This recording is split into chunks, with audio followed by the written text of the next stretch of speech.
Yo, what's up guys? Ito yung likod ulit. Dos Terrible, Dos Dorobo, sundalo niya sin sundalo Donggalo. Meron tayo ngayong i-review. Isa na namang makabuluhang talakayan na medyo magpapagulo ng inyong mga isipan. Yon. Mula ang video ito, syempre, original video ni DMS TV. Kung di pa kayo nakasubscribe sa kanya, subscribe kayo guys. At syempre, subscribe din kayo sa akin. Yon, yun. Wala naman tayong hinihintay, simulan natin ang pag-review. Yeah!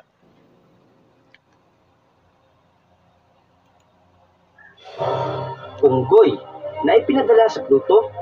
Kamusta naman kaya ang buhay niya sa outer space matapos siyang ipadala doon ng mga astronaut? At ano na nga ba talaga ang nangyari sa Pluto? At bakit hindi na siya kasama sa ating solar system? Sumabog na nga ba ang planetang ito? Iyan ang mga katanungang ating sasagutin sa araw na ito.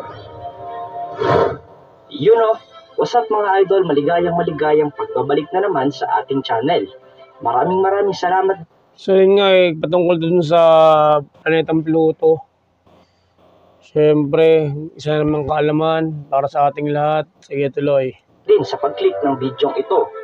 Marahil ay isa ka sa mga curious at gustong malaman kung ano nga ba ang tunay na nangyari sa likod ng kwentong ito na ating pag-uusapan sa araw na ito. By the way, shoutout nga pala sa mga idol natin na naunang mag-comment sa ating previous video. Maraming salamat sa inyo mga idol. Bago tayo magsimula ay kung mahilig ka sa ganitong mga content idol at ngayon ka palang napadaan dito, ay inaanyayahan kitang i-click ang subscribe button at ang notification bell para updated kayo sa mga susunod nating upload kagaya nito. Yan, subscribe kayo kay DMS TV. Tanda natin.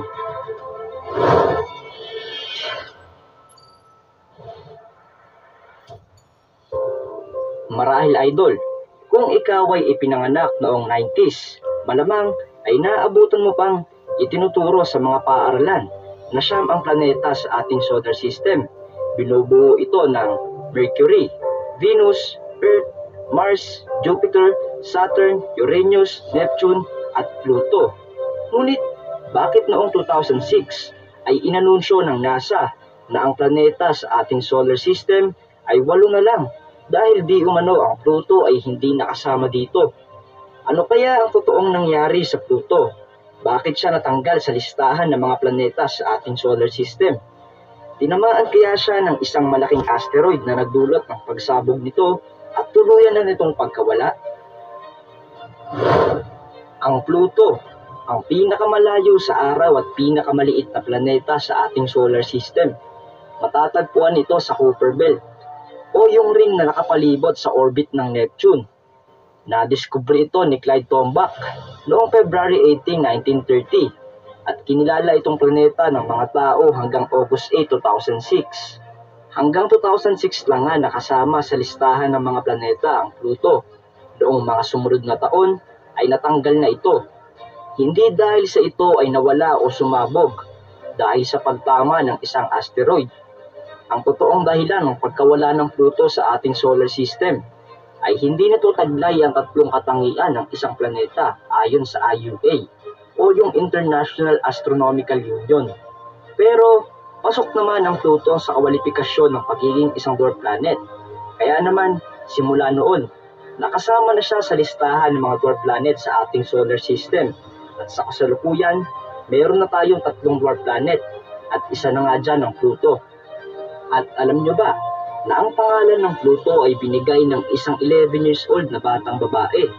Ang pangalan niya ay si Venetia Burney. Hinango niya ang pangalan ng Pluto sa isang Romanong Diyos ng underworld. Si Venetia sa libo-libo. Para siyang si Hades, parang gano'n, ng God of Underworld. Kasi sa Greek mythology ata, yung hindi ako nagkakamali. Si Hades yung di ba? Si Zeus yung God of Lightning, tapos ang kapatid niya, si God of the Underworld, si Hades. Parang siya si Pluto, parang gano'n sa, diba? Ibang tao na nagsuggest ng pangalan ng Pluto. Ang ibang pangalan na pinagpilian ay si Simon, Zeus, Percival, Constance at Atlas. Sinasabi ng NASA na malaki raw ang posibilidad na ang Pluto ay isa sa mga buwan ng Neptune. Ayon sa mga espekulasyon ng mga scientists, ang Pluto ay isa sa mga natural satellite ng Neptune. Ngunit, nakaalpas ito sa gravitational force nito at nang lumaon ay gumawa na siya ng sarili niyang orbit. Mayroong 5 natural satellite ang Pluto o yung sarili nitong moon. Ang 5 buwan na ito ay si Charon, Styx, Nix, Kerberos at si Hydra. At The world famous. Okay, skip muna commercial. Hungry yet? May natin panoorin yung commercial. Skip muna, okay. Skip ad muna natin, may natin alam panoorin niyo ba yung commercial. na ang pangalan ni Pluto na aso sa Mickey Mouse ay dito rin kinuha? Si Pluto ay lumabas sa Mickey Mouse kasabay noong madiskubre ang planetang Pluto. Isa kasi si Walt Disney sa mga taong sobrang interesado sa Pluto. Kaya naman, ginawa niya agad ng paraan para maipasok ang Pluto sa palabas ng Disney. At alam nyo ba na hindi na Pluto ang tawag dito? Magmula nga nang ito ay maging isang ganap na dwarf planet. Tinawag na ang Pluto na 134340 Pluto. At dahil na nga sa layo nito sa ating mundo, tanging ang New Horizon pa lamang ang nag-iisang spacecraft na nakarating sa atmosphere ng Pluto. At ang mas nagpaganda pa nga ng kwento ay sinasabi nila na may isang unggoy ang kasamang ipinadala dito ng NASA. Kamusta naman kaya siya ngayon? At nagawa niya pa kayang makabalik sa ating mundo? January 19, 2006, sa himpilan ng NASA. Ganun talaga yung mga no, yung mga scientists, no, yung mga pinag-eksperimento nila, pinapadala sa mga planeta. Nagkasama sila ng mga hayop kasi siguro in case of lang, kung ano man yung mangyari, hindi tao yung unang wag naman sana may mangyari, pero hindi maiwasan yun na may mga hindi magandang mangyayari kasi pag-aaralan pa nga lang nila yung isang planeta, ibig sabihin parang sugal yun. Kaya unahin mo lang padala, hindi hayop muna bago tao, di ba? Kaya ganun. Madalas yan, kaya yung ginagawa nila. National Aeronautical and Space Administration. Ang buong NASA ay naghahanda dahil noong araw na iyon ay ilalunch nila ang kauna-unahang spacecraft na makakapunta sa Pluto. Sa spacecraft na ito rin, pinasakay ang isang 19-year-old na chimpanzee na pinangalanan nilang si Guide. Sasama si Guide sa spacecraft na ito patungong Pluto.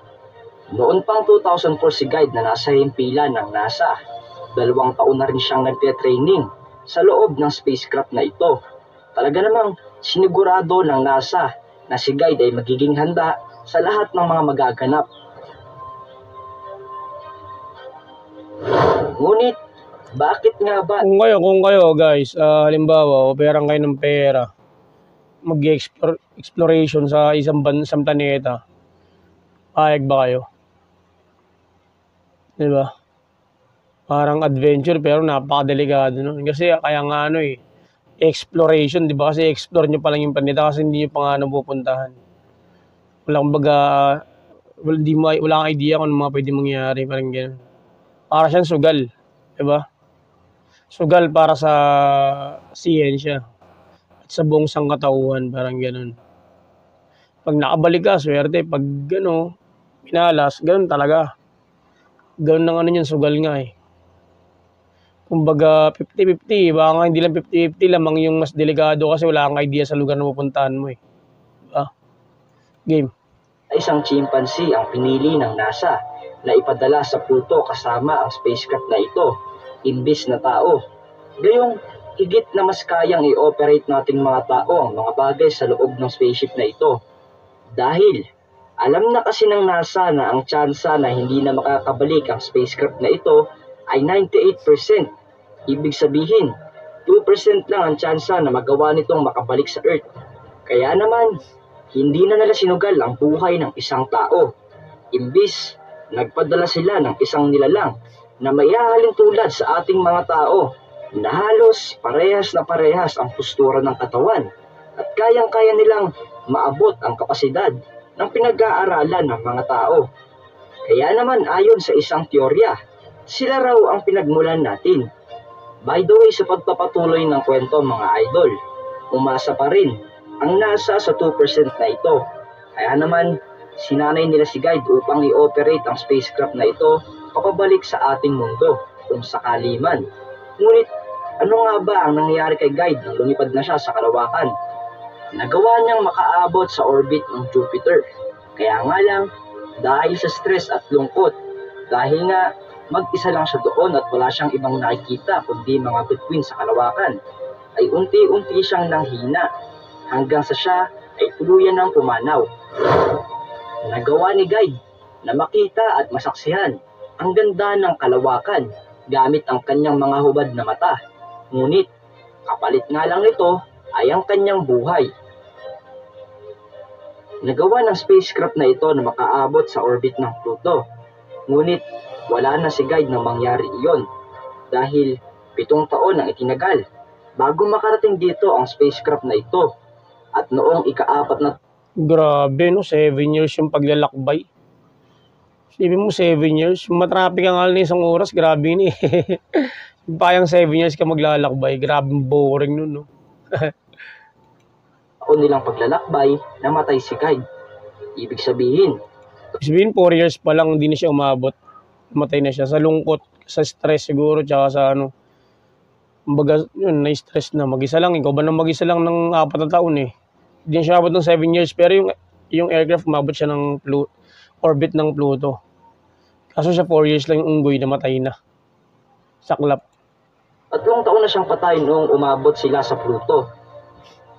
Ang pangyayaring ito ay sinasabing tinago lang ng NASA sa mga tao dahil natakot sila na baka magalit ang publiko sa kanila dahil sa ginawa nga nila kay Guide. By the way mga idol, ang isyong ito ay nanggaling mismo sa mga tao na kumukuha ng leaks sa loob ng himpilan ng NASA.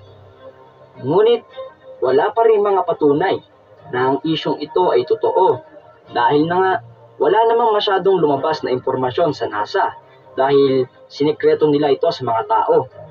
Kahit ako mga idol, hindi sigurado na ang pangyayaring ito ay totoo. Pero ano nga ba sa palagay nyo? Marami pa kayang mga sikreto ang tinatago sa atin ng NASA? Ilagay nyo ang inyong mga opinion dyan sa baba. Ayun lamang para sa araw na ito. Sana ay nag-enjoy at may natutunan kayong panibago sa ating napag-usapan sa araw na ito. Maraming salamat idol sa pakikinig. Hanggang sa susunod naman, paalam. So, yun na nga. Tapos ng isang makabulang para sa akin, based sa sarili kong yung NASA maraming tinatago talaga yan.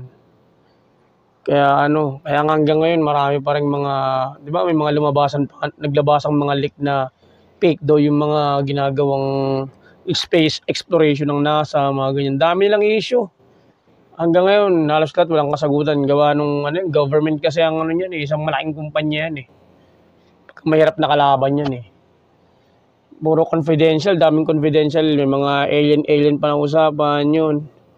Kung sa tingin nyo, kung meron kayong idea o meron kayong gustong ipa-review, yun. Tapos na ang ating review, suggestion and comment sa topic na to patungkol sa unggoy, kung ano ba nangyari sa kanya. Shoutout sa mga mukhang unggoy. Hindi, joke lang. Kung meron kayong gustong ipa-review, i-comment nyo lang dyan sa baba, sa comment section yun. Salamat sa pagsama sa akin. Bye-bye!